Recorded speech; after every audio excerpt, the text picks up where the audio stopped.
Erkak eshitib qo'yish kerak. Xullas kalom, mana bu joyda aytmoqchi bo'lgan gapim. Erkak onaning haqqini ado qilaman deb ayoliga zulm qilishi, ayolini himoya qilaman deb onasini ranjitishi durust emas.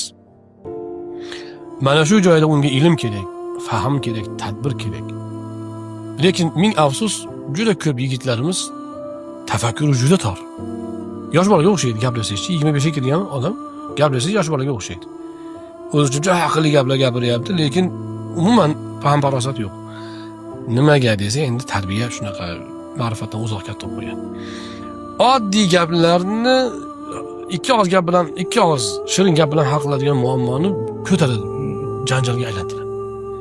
Demak, erkak ham ikki onasi bilan ayol o'rtasida bo'ladimi, ikkita qo'shni o'rtasida bo'ladimi, adolatli bo'lish kerak. Alloh subhanahu va taolo kishiga adolatni buyurgan. Adolat bu bir xillik degani emas, har kimga o'zining haqqini berish bo'ladi.